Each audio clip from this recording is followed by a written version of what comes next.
शुरू करते हैं आज की समरी को। किताब का नाम है द राइट वे, यानी कि राइट ब्रदर्स के 7 प्रॉब्लम सॉल्विंग प्रिंसिपल, जिसे लिखा है मार्क एपलर ने। तो आइए जानते हैं इस किताब के बारे में। अपने आप को 1903 यानी कि 1903 में कल्पना कीजिए, जहां कोई एयरप्लेन, स्मार्टफोन, इंटरनेट नहीं था। कैसे साइकिल बनाने वाले दो भाई जो एक ईसाई बिशप के बेटे थे, उन्होंने वो चीज कर डाली जो उस टाइम तक कोई नहीं कर पाया। कैसे 17 दिसंबर 1903 का वो इम्पोर्टेंट दिन, जिस दिन राइट ब्रदर्स ने उड़ान भरी, आखिरकार कैसे वो एक इंसान को उड़ाने में सफल हुए। तो इस किताब में आप राइट ब्रदर्स के बारे में जानेंगे, उनकी पूरी जर्नी के बारे में जानेंगे। आप जानेंगे कि कैसे वो दोनों इतिहास में पहली बार किसी इंसान को उड़ाने में सफल हुए। क्या है उनके सीक्रेट, क्या चीजें उन्हें सबसे अलग बनाती है। तो यहाँ पर आप 7 प्रॉब्लम सॉल्व करने यानी कि 7 प्रॉब्लम्स को सॉल्व करने के प्रिंसिपल्स के बारे में जानेंगे जो राइट ब्रदर्स ने अप्लाई किए थे। तो ये सारे प्रिंसिपल्स आपकी किसी भी प्रॉब्लम को सॉल्व करने में आपके काम आएंगे, चाहे वो प्रॉब्लम आपकी पर्सनल लाइफ की हो, काम की हो, स्कूल की हो, बिजनेस की हो, कोई भी प्रॉब्लम क्यों ना हो। तो राइट ब्रदर्स बस एक छोटे से शहर के लोग थे। वो दोनों हाई स्कूल की पढ़ाई भी खत्म नहीं कर पाए, लेकिन उन्होंने मानव इतिहास का एक महत्वपूर्ण माइलस्टोन हासिल किया।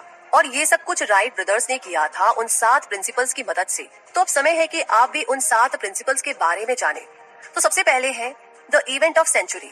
तो 8 दिसंबर 1903 यानी कि 1903 में न्यूयॉर्क टाइम्स ने अपने एडिटोरियल में लिखा कि इंसान को लेकर के उड़ने वाला एयरप्लेन बनाने में इंजीनियर्स को कम से कम 10 लाख साल लगेंगे।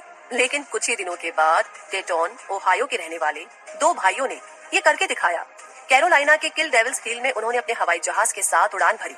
बड़े भाई प्लेन में सवार थे और छोटा भाई रनवे पर खड़ा होकर इस उड़ान पर नजर रख रहा था। ये 17 दिसंबर 1903 था।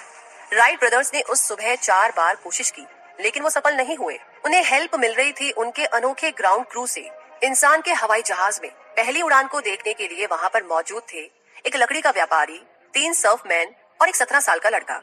राइट ब्रदर्स जो कर रहे थे उसे लेकर के वो सब बहुत एक्साइटेड थे। अपने 5वें प्रयास में विल्बर और ऑरविल अपनी पहली उड़ान भरने में सफल हुए। उन 3 सर्फमैन में से एक जॉन डैनियल्स को ऑरविल ने एक फोटो खींचने के लिए बोला था। ये उस ऐतिहासिक पल का लिया गया एकमात्र फोटो था। इसके बाद सब अपने कैंप में वापस चले गए। उन सबको उड़ान देखने के बाद अपनी आंखों पर विश्वास ही नहीं हो रहा था। वे पहाड़ों को पार कर गए इस खबर को सबके पास पहुंचाने के लिए।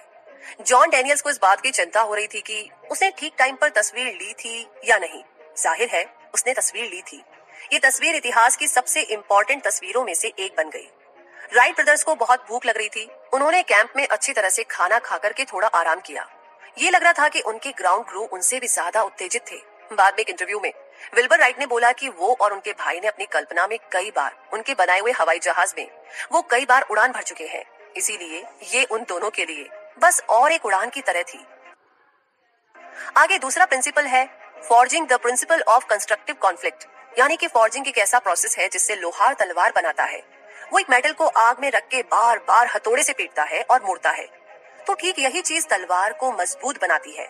इसी तरीके से जब भी कोई आइडिया को लेकर के डिबेट की जाए, यानी आग के अंदर रखा जाए, हथौड़े से पीटा जाए, यानी लगातार उसको चैलेंज किया जाए, तो वो आइडिया शक्तिशाली बन जाता है, वो सच के करीब पहुंच जाता है। यही चीज राइट ब्रदर्स ने अपने आइडिया के साथ की थी। जब वे इस पर डिबेट करते हैं तो वे उस उत्तर के, उस आंसर के थोड़ा और करीब पहुंच जाते हैं जिसे वो ढूंढ रहे हैं। कंस्ट्रक्टिव कॉन्फ्लिक्ट डिबेट का ही एक रूप है। जब राइट ब्रदर्स किसी आइडिया पर बात करते थे तो ऐसा लगता था कि वो लड़ रहे हैं, लेकिन ऐसे ही वो अपने रास्ते में आने वाले प्रॉब्लम्स को सॉल्व करते थे।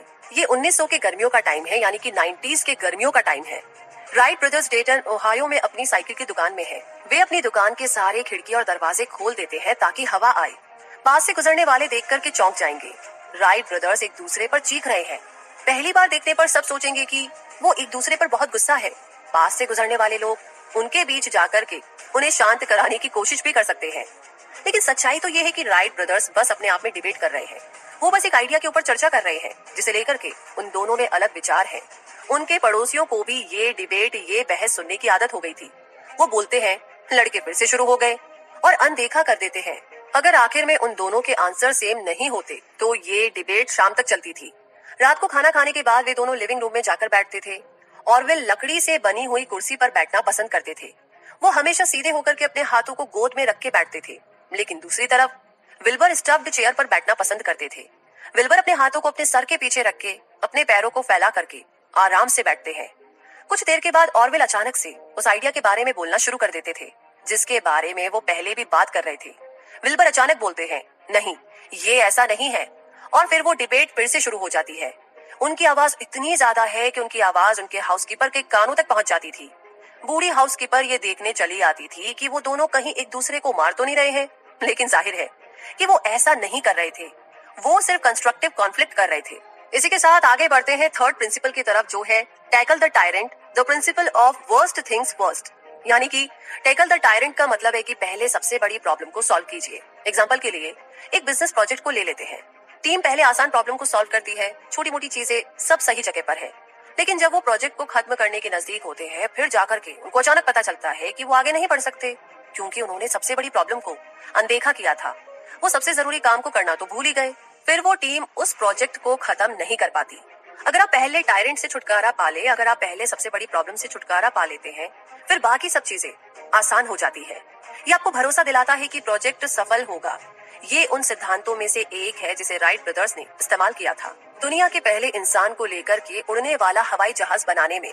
बच्चों की कहानी है जिसका नाम है the three billy goats gruff. एक समय की बात है, कुछ बकरे थे जो एक नदी के उस पार जाना चाह रहे थे।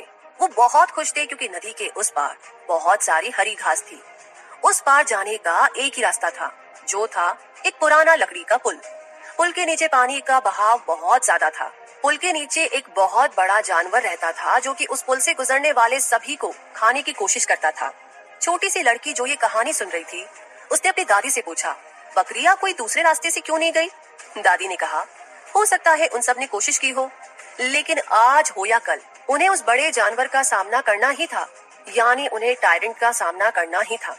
1901 यानी कि 1901 में विल्बर राइट को इनके मेंटोर ऑक्टेव स्न्यूट ने वेस्टर्न सोसाइटी ऑफ इंजीनियर्स के सामने अपनी बात रखने के लिए इनवाइट किया। जब स्न्यूट ने विल्बर का परिचय करवाया तो उन्होंने हवाई जहाज के भारी होने की वजह से जो प्रॉब्लम हो रहे थे उनके बारे में बताया। स्न्यूट ने बोला कि असली प्रॉब्लम है एक सही पावर प्लांट, मतलब हवाई जहाज का मोटर। उन्होंने बताया कि विल्बर भी ये मानते हैं। विल्बर ये सुनकर के चौंक गए। उनको नहीं लगता था कि यहाँ पर मोटर टायरेंट है, यानी कि एक बड़ी प्रॉब्लम है, लेकिन वह अपने मेंटोर को नीचा नहीं दिखाना चाहते थे। तो विल्बर खड़े हुए और अपनी बात सबके सामने खुलकर बोले। राइट ब्रदर्स के लिए हवाई जहाज की मोटर सबसे बड़ी प्रॉब्लम नहीं थी, बल्कि असली प्रॉब्लम थी बैलेंस और कंट्रोल। उन्होंने अपने मन की बात सोसाइटी में सबके सामने रखी। बैलेंस और कंट्रोल को छोड़कर के बाकी सभी प्रॉब्लम छोटी है। राइट ब्रदर्स ने कहा, अगर हम बैलेंस और कंट्रोल की प्रॉब्लम का समाधान कर सके तो हम इतिहास में पहली बार किसी भी इंसान को हवाई जहाज में उड़ाने में सफल होंगे। यही वो चीज थी जिसके ऊपर उन्होंने किल डेविल्स हिल पर विजय हासिल की। वो टायरेंट को हरा करके सफल हुए। अब आगे बात करते हैं चौथे प्रिंसिपल की, जो है fiddling, the principle of inveterate tinkering. Fiddling और टिंकरिंग लोगों के बॉक्स के साथ खेलने के जैसा है। आप तब तक उसे जोड़ते और तोड़ते हैं जब तक कि आप अपने मुताबिक कुछ बना न ले। ये राइट ब्रदर्स की खासियत थी। वो मशीनों को खोलकर देखते थे कि वो कैसे काम करती है। वो इसके साथ छेड़छाड़ करते थे और उसे पहले से बेहतर मशीन बना देते थे। विल्बर और ऑरविल के पापा थे बिशप मिल्टन राइट। अक्सर उन्हें काम की वजह से दूर रहना पड़ता था। बिशप की सैलरी कम थी, लेकिन वो अपने बच्चों के लिए तोहफा जरूर लाते थे। बिशप उन्हें ऐसा कोई खिलौना लाकर देते थे जो बच्चों को उत्सुक करे और उनकी नॉलेज को बढ़ाए। एक दिन जब विल्बर 11 और ऑरविल 7 साल के थे, तो बिशप अपने पीछे छुपा करके एक खिलौना लाए। दोनों लड़के दरवाजे तक दौड़ कर गए और अपने पापा का वेलकम किया। इससे पहले वो दोनों उस गिफ्ट को पकड़ते, बिशप ने उसे हवा में छोड़ा। वो जमीन पे गिरकर टूटा नहीं। वो कुछ देर तक हवा में उड़ा और फिर धीरे से आकर जमीन पर गिर गया। वो तोहफा था एक खिलौना हवाई जहाज। उसे बनाया था अल्फोंसे पेनुत नाम के प्रतिभाशाली फ्रेंचमैन ने।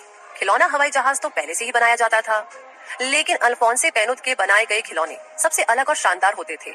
उस तरह के दूसरे खिलौने चलते थे धनुष और धागे से, लेकिन पेनुत का मॉडल चलता था 2 प्रोपेलर और एक रबर बैंड से।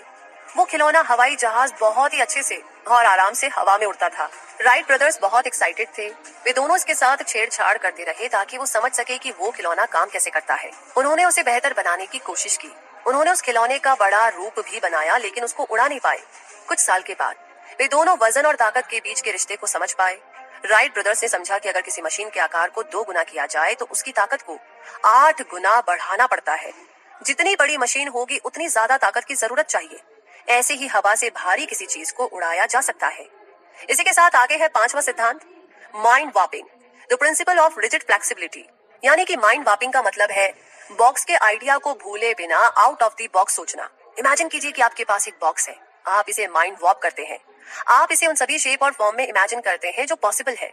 असली बॉक्स को सोसाइटी और आपके पर्सनल एक्सपीरियंस से इन्फ्लुएंस किया गया था। अगर आप इसे वॉक करते हैं तो आप नई पॉसिबिलिटीज को देखेंगे जो आपने पहले कभी नहीं देखी। आप उस प्रॉब्लम के नए सॉल्यूशंस को जानेंगे। तो राइट ब्रदर्स ने इनहेरेंट इंस्टेबिलिटी के प्रॉब्लम को सॉल्व किया। विल्बर ने 1901 यानी कि 1901 में इसे वेस्टर्न सोसाइटी ऑफ इंजीनियर्स के सामने एक्सप्लेन किया। इमेजिन कीजिए कि आप एक कागज के टुकड़े को पकड़े हुए हैं और उसे लेटरल पोजीशन यानी कि साइड से छोड़ते हैं। वो पेपर हवा में जैसे लहराते हुए नीचे गिरता है, उसे कहते हैं इनहेरेंट इंस्टेबिलिटी। अभी इमेजिन कीजिए कि आप उस कागज के टुकड़े के पायलट हैं। आप उस पर सवार हैं। आपको पेपर के डायरेक्शन को कंट्रोल करना पड़ेगा और इसको हवा में बैलेंस करके रखना पड़ेगा। तो इस तरीके से राइट ब्रदर्स ने प्रॉब्लम को पिक्चराइज किया था। ये सरप्राइजिंग नहीं था कि उन्होंने बैलेंस और कंट्रोल को सबसे बड़ा प्रॉब्लम माना था, क्योंकि वो साइकिल बनाते थे। एक एयरप्लेन को उड़ाना एक साइकिल चलाने के जैसा ही है। जब आप पहली बार किसी साइकिल को चलाएंगे तो वो बहुत परेशानियों से भरा हो सकता है। आपको बैलेंस और कंट्रोल सीखना पड़ेगा ताकि आप गिर न जाए। साइकिल बनाने के लिए आपको इनहेरेंट इंस्टेबिलिटी के साथ डील करना पड़ेगा। एक स्मूथ चलने वाला साइकिल बनाने के लिए आपके पास बेहतरीन डिजाइन और स्किल होनी जरूरी है। राइट ब्रदर्स ने बहुत बार माइंड वॉपिंग की है। उन्होंने चीजों को इमेजिन, विजुअलाइज और कैलकुलेट किया। एयरप्लेन बनाना साइकिल बनाने से थोड़ा सा ज्यादा मुश्किल है, क्योंकि पायलट की लाइफ बहुत जोखिम में होती है। एयरप्लेन उड़ाने से पहले उन्हें श्योर होना पड़ता है कि मशीन चलाने में सेफ है या नहीं। विल्बर और ऑरवेल ने 1900 यानी कि 90s में पहला अटेम्प्ट किया था। किटी हॉक में बे ग्लाइडर को उड़ाने में असफल हुए, लेकिन वो हैप्पी और ऑप्टिमिस्टिक थे, यानी कि आशावादी थे, क्योंकि वो सभी पॉसिबिलिटीज को ट्राई कर चुके थे। वे उनके बनाए हुए सभी थ्योरीज को टेस्ट कर चुके थे। उनमें से कोई भी सही तरीके से काम नहीं करी और वो जानते थे कि उन्हें मशीन को और ज्यादा इम्प्रूव करना होगा। इसीलिए राइट ब्रदर्स ने और ज्यादा दिमाग लगाया और ज्यादा माइंड वॉपिंग की। इसी के साथ आगे बढ़ प्रिंसिपल की relentless preparation, the principle of forever learning. यानी कि रिलेंटलेस प्रिपरेशन का मतलब होता है सीखने से प्यार। और ये तब होता है जब कोई व्यक्ति अपनी पसंद की कोई किताब पढ़ता है या अपने पसंद के किसी सब्जेक्ट को स्टडी करता है। कोई एग्जाम नहीं है, लेकिन आप फिर भी पढ़ रहे हैं क्योंकि आप सीखना चाहते हैं। इससे आप नई चीजों के बारे में जानेंगे। जब आपको आंसर की जरूरत होगी तब ये अपने आप आपके दिमाग में आ जाएगी, क्योंकि आपने पहले से कई आइडियाज सीखे हुए थे और आप किसी भी समस्या को हल करने के लिए हमेशा तैयार थे। राइट ब्रदर्स की तरह जाने माने चित्रकार माइकल एंजेलो को भी नई चीजें सीखना पसंद थी। जब माइकल एंजेलो 13 साल के थे तब उन्होंने इटली के फ्लोरेंस शहर में एक अप्रेंटिस के रूप में एडमिशन ली। वहां पर एक पेंटर ने उनसे पूछा, क्या तुम्हें ड्राइंग आती है? तो उन्होंने जवाब दिया, नहीं। लेकिन माइकल एंजेलो ने ये भी बोला, मैं सीख सकता हूँ। ये अप्रेंटिस उसके बाद बहुत आगे तक गया। माइकल एंजेलो ने कहा था कि अपने पूरे जीवन काल में वो एक नदी में रखे हुए स्पंज की तरह थे। जब भी उन्हें कहीं से नॉलेज मिलती थी तो वो उसको स्पंज की तरह सोख लेते थे। वो बहुत ही जिज्ञासु थे, सीखने का कोई भी मौका नहीं छोड़ते थे। जब वो 84 साल यानी कि 84 के थे तब उनके बायोग्राफी लिखते टाइम उनसे पूछा गया कि उनकी जिंदगी की फिलॉसफी क्या है, तो उन्होंने कहा, अंकोरा इम्पारो, जिसका हिंदी में मतलब है मैं अभी भी सीखता हूँ। माइकल एंजेलो का 13 साल की उम्र से लेकर के 89 यानी कि 89 की उम्र तक एक चित्रकार के रूप में एक लंबा करियर था जो उन्हें पसंद था। वो उसे करते रहते थे। वो अपने स्किल को सुधारते रहते थे। वो अपने आप में एक मास्टर होने के बाद भी सीखना नहीं छोड़ते थे। राइट फैमिली में सब में किताब पढ़ने का एक पैशन था और होपफुली आप में भी है, तभी तो आप गीगल ऐप में ये समरी सुन रहे हैं। एजुकेशनल टॉय के अलावा बिशप मिल्टन बच्चों के लिए बहुत सारी किताबें भी लाते थे। हर संडे को पढ़ने लिखने के लिए रिजर्व रहता था। विल्बर ऑरविल और उनकी बहन कैथरीन को पढ़ने में बहुत मजा आता था। वो अपने फादर की बुक्स कलेक्शन में से बुक्स निकाल करके पढ़ती रहती थी। असल में उनके घर के फर्स्ट फ्लोर में एक लाइब्रेरी थी और दूसरी लाइब्रेरी थी सेकंड फ्लोर पर। विल्बर को इंटरेस्ट था हिस्ट्री, कल्चर, फ्रांस और इंग्लैंड में। दूसरी तरफ ऑरविल को साइंस में ज्यादा इंटरेस्ट था। विल्बर की फेवरेट किताब थी प्लूटार्चस लाइव्स और ऑरविल की फेवरेट बुक थी ब्रिटानिका इंसाइक्लोपीडिया। बे चार्ल्स डार्विन, आर्विंग, ग्रीन, एंडरसन और बहुत सारे लेखकों की ये लोग किताबें पढ़ते थे। बिशप मिल्टन सभी बच्चों को क्रिटिकल थिंकर्स बनने के लिए उत्साहित करते थे। बच्चे कौन सी किताब पढ़ेंगे उस चीज को वो डिसाइड नहीं करते थे। तो इस फ्रीडम ऑफ नॉलेज ने राइट ब्रदर्स को सफल होने में मदद की। और इसी के साथ आखिरी और 7वां प्रिंसिपल है मेजर ट्वाइस, यानी the principle of methodical meticulousness. Methodical और मेटिक्यूलस बनिए, इस तरह 2 बार यानी कि मेजर करना चाहिए। एग्जाम्पल के तौर पर अगर कोई प्रॉब्लम आती है तो कुछ बदलने से पहले आपको सभी डिटेल्स को स्टडी करना पड़ेगा और एक मेथड सोचना पड़ेगा। इसी तरह आप कोई मिस्टेक या डैमेज होने से रोक सकते हैं। राइट ब्रदर्स की सबसे पॉपुलर फोटो थी उनकी पहले फ्लाइट की फोटो। ये लिया गया था 17 दिसंबर 1903 को किल डेविल्स हील्स पर। कुछ लोग कहते हैं कि उनके परफेक्ट फोटो लेना बस उनका लक था, लेकिन लेखक मार्क एपलर सोचते हैं कि उस ऐतिहासिक फोटो के पीछे मेथड और मेटिक्यूलसनेस है। तस्वीर दिखाती है विल्बर राइट एयरप्लेन की पायलट है। ऑरविल एयर ट्रिप पर दौड़ रहे हैं जब विल्बर ने प्लेन के साथ लिफ्ट ऑफ किया। रिसर्चर कहते हैं कि प्रोपेलर को ब्लर होना चाहिए क्योंकि वो बहुत तेजी से घूम रहे थे। लेकिन उन्होंने बाद में जाना कि कैमरा स्टॉप सेटिंग पर था ताकि घूमता हुआ प्रोपेलर साफ दिखे। यह चीज ऑरविल का मेटिक्यूलसनेस को प्रूव करता है, साबित करता है। जो भी इस फोटो को देखता है वो कैप्टिवेट हो जाता है। उस तस्वीर के सामने खड़े होने पर लगता है कि आप खुद वहीं खड़े हैं। ये खुद वहां खड़े होकर के पहली बार इंसान को उड़ते देखने के जैसा ही है। ये जानना इंटरेस्टिंग है कि ये उस मोमेंट का एकमात्र फोटो है। वह कैमरे के पीछे खड़े होकर के खींचा गया पहला और आखिरी फोटो था। जॉन डैनियल्स एक सर्फमैन थे। उन्होंने अपनी लाइफ में इससे पहले कभी भी कैमरे को टच नहीं किया था। फिर भी उन्होंने इतिहास का सबसे इंपॉर्टेंट फोटो खींचा। क्या ये लक था, किस्मत थी? वह सुंदर फोटो और पहला सक्सेसफुल उड़ान का सफल होना कोई एक्सीडेंट नहीं था। राइट ब्रदर्स ने उनके उस अटेम्प्ट पर सफल होने के लिए मेथड और मेटिक्यूलसनेस का इस्तेमाल किया था। 17 दिसंबर 1903 यानी कि 1903 की उस सुबह किल डेविल्स हिल्स में ऑरविल ने राइट फ्लायर को रनवे पर पार्क किया था। फिर उन्होंने एनीमोमीटर लिया हवा की रफ्तार को चेक करने के लिए। वो पहले ही जानते थे कि प्रोपेलर और मोटर कितना पावर रिलीज करेगा। इस तरीके से ऑरविल ने हिसाब लगाया कि विल्बर कहां लिफ्ट ऑफ करेंगे। वो लकड़ी से बना हुआ कैमरे के ट्राइपॉड को उस जगह पर रखते हैं। ये राइट फ्लायर के दाहिने तरफ था। ऑरविल ने पहले से कैमरे का फोकस और एक्सपोजर को सेट करके रखा था। जब जॉन डैनियल हेल्प करने के लिए आए तब ऑरविल ने उनको बता दिया कि कहां पर शटर दबाना है। डैनियल्स को फोटो खींचना था जब फ्लायर जमीन से 2 फीट ऊपर हो। फिर उन्हें प्लेट को कैमरा अंदर डालना था। इस चीज को उन्होंने किया था ऑरविल के बताए गए मेथोडिकल और मेटिक्यूलसनेस इंस्ट्रक्शन की मदद से। इस तरह उस इंपॉर्टेंट दिन पर पहली बार इंसान ने उड़ान भरी। वो इंसान थे विल्बर राइट। ये लक नहीं था, ये किस्मत नहीं थी। राइट ब्रदर्स ने हिसाब लगाया कि कैसे एक सटीक फोटो लिया जाए। उनके सफल होने से पहले वो बहुत बार अटेम्प्ट कर चुके थे। उन्होंने चीजों को 2-3 बल्कि बहुत बार जांचा। दूसरे भी अपने अपने एयरप्लेन को उड़ाने की कोशिश कर रहे थे, लेकिन ये सिर्फ राइट ब्रदर्स ही थे जो सक्सेसफुल हुए। अब आगे बात करते हैं फोर्स मल्टीप्लिकेशन यानी कि the principle of team equity. Individually Wilbur और ऑरविल दोनों ही टैलेंटेड थे, लेकिन दोनों भाई ने एक साथ काम करके वो चीज कर डाली जिसे अकेले अचीव करना मुश्किल था। इसे कहते हैं फोर्स मल्टीप्लिकेशन। अगर आप क्रिएटिव लोगों को एक टीम में रखते हैं और वो सब अपना योगदान देते हैं तो वो सब एक साथ ऐसा कुछ बना लेंगे जिसकी वो अकेले कल्पना भी नहीं कर सकते थे। दूसरे शब्दों में एक साथ काम करना अलग अलग काम करने से बेहतर होता है। इसे कहते हैं फोर्स मल्टीप्लिकेशन। ये है टीम इक्विटी। जैसा बिशप मिल्टन ने कहा था, दोनों में से कोई भी भाई श्रेष्ठ नहीं है। उनमें से कोई भी दूसरे को नेग्लेक्ट करके सम्मान एक्सेप्ट नहीं कर सकता। विल्बर या ऑरविल कोई भी अकेले सक्सेसफुल नहीं हो सकते थे। राइट ब्रदर्स में टीम इक्विटी या टीम वर्क की सभी 5 क्वालिटीज थी। वो थी ट्रस्ट, एफर्ट, नॉलेज, प्रॉफिट और ऑनर। विल्बर और ऑरविल एक दूसरे पर विश्वास करते थे और वो जानते थे उनमें से कोई भी इस काम को अच्छी तरीके से जारी रख सकता है। जब बात पैसों पर आती थी तब भी उनमें कोई प्रॉब्लम नहीं होती थी। विल्बर और ऑरविल एक जॉइंट बैंक अकाउंट को शेयर करते थे। इसका इस्तेमाल उन्होंने अपने पूरे करियर में किया। वे अपनी सारी कमाई और सेविंग उस अकाउंट में जमा कर देते थे। विल्बर और ऑरविल एक ही तरीके से चेक साइन करते थे। वे लाइन के ऊपर बस राइट ब्रदर्स लिखते थे। वे बस उसके साथ नीचे अपने नाम के इनिशियल को लिख देते थे, जैसे कि O.W या W.W। एक के पैसे निकालने पर दूसरा कभी भी उसका कारण नहीं पूछता था। 1912 यानी कि 1912 में विल्बर के गुजर जाने तक ये सब कुछ ऐसे ही चलता रहा। 1908 में विल्बर ने फ्रांस में एक कंपटीशन में भाग लिया। ये कूप दे मिशला ट्रॉफी के लिए था, जिसे दिया जाता था इंसान को लेकर के सबसे लंबी उड़ान भरने वाले एयरप्लेन को। विजेता को 20,000 फ्रांक मिलता था। विल्बर ने अपने फ्लायर का अच्छे तरीके से प्रदर्शन किया। वह 2 घंटा और 18 मिनट तक उड़ान भरता रहा, जो रनर अप से 3 गुना ज्यादा था। विल्बर को अल्टीमेट चैंपियन के रूप में घोषित किया गया। वहाँ उस कंपटीशन के बाद एक डिनर था। ऑरविल और कैथरीन भी वहाँ पर मौजूद थे। विल्बर को सपोर्ट करने के लिए उन सब ने स्टेज पर एक साथ कैश प्राइज और ट्रॉफी ली। विल्बर ने एक स्पीच भी दी। उसके बाद होस्ट ने उनको 20,000 फ्रांक दिया। बिना किसी हेजिटेशन के विल्बर ने उस प्राइज मनी को 2 हिस्सों में बांट दिया। एक हिस्सा उन्होंने अपने भाई ऑरविल को दिया। ऑरविल ने उसे लेकर के अपने पॉकेट में रख लिया। इस जेस्चर के द्वारा विल्बर ने दुनिया को बोला कि वो और उनके भाई दोनों ही इसे समान रूप से डिजर्व करते हैं।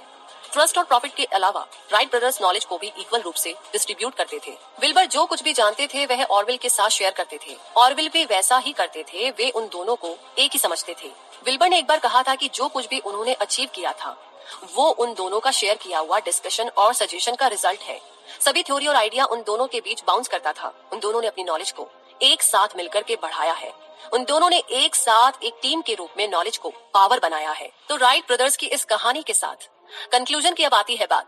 आपने राइट ब्रदर्स से 7 प्रॉब्लम सॉल्व करने वाले प्रिंसिपल को जाना। वे है forging, tackle the tyrant, fiddling, mind warping, relentless learning, measure twice और फोर्स मल्टीप्लिकेशन। फॉर्जिंग का मतलब है कि एक आइडिया को लेकर के तब तक डिबेट करना जबकि वो स्ट्रांग ना बन जाए। टेकल द टायरेंट का मतलब है कि सबसे पहले सबसे बड़ी प्रॉब्लम को सॉल्व करना। माइंड वॉपिंग का मतलब है अलग नजरिए से देखना और सोचना। रिलेंटलेस लर्निंग का मतलब है कि नॉलेज के लिए प्यार। मेजर ट्वाइस का मतलब है मेथोडिकल और मेटिक्यूलसनेस बनना। फोर्स मल्टीप्लिकेशन का मतलब है कि एक साथ काम करना अकेले काम करने से बेहतर होता है। अगर राइट ब्रदर्स के सफल होने के पीछे कोई और सीक्रेट इंग्रेडिएंट था तो वो था उनका पैशन, उनका धैर्य। वो जब छोटे थे तब से उड़ने के सपने देखते थे। जब से बिशप मिल्टन ने उन्हें वो टॉय एयरप्लेन दिया था तब से वे उसके बारे में एक्साइटेड थे। विल्बर और ऑरवेल बड़े हुए बुक लवर और क्रिटिकल थिंकर्स के तौर पर। राइट ब्रदर्स अपने साइकिल के बिजनेस से खुश रह सकते थे। सक्सेसफुल बनने के लिए उनमें मैकेनिकल, फाइनेंशियल और एंटरप्रेन्योरियल स्किल था, लेकिन वे कुछ और चाहते थे। बहुत बार फेल होने के बाद भी उन्होंने सपना देखना नहीं छोड़ा। वे उड़ने के लिए पैशनेट थे। वो रुके नहीं जब तक वो प्लेन उड़ाने में सफल नहीं हुए। राइट ब्रदर्स ने सीखा था अगर आप मशीन के आकार को 2 गुना करते हैं तो आपको इसके पावर को 8 गुना करना पड़ेगा इसे उड़ाने के लिए। वो विश्वास करते थे कि प्रपल्सन और पावर से बड़ा प्रॉब्लम है बैलेंस और कंट्रोल। इस तरीके से इन सभी प्रिंसिपल्स उनके पैशन और प्रैक्टिस की मदद से विल्बर और ऑरवेल ने हवा से भारी किसी चीज को हवा में उड़ाकर दिखाया। ये सही मायने में अमेजिंग है कि कैसे एक मशीन 100 लोगों को लेकर के घंटों तक आसमान में उड़ती रहती है। हम राइट ब्रदर्स के आभारी हैं। हम उन इंजीनियर्स के आभारी हैं जो राइट ब्रदर्स की तरह काम करते हैं। ये समय है कि इन 7 प्रॉब्लम को सॉल्व करने वाले प्रिंसिपल्स को आप भी यूज करें। एक बार अगर आप ये करते हैं तो आप एक्स्ट्रा ऑर्डिनरी बन जाएंगे। और इसमें हमारी बहुत सारी गुड विशेष शुभकामनाएं आपके साथ है हमेशा की तरह।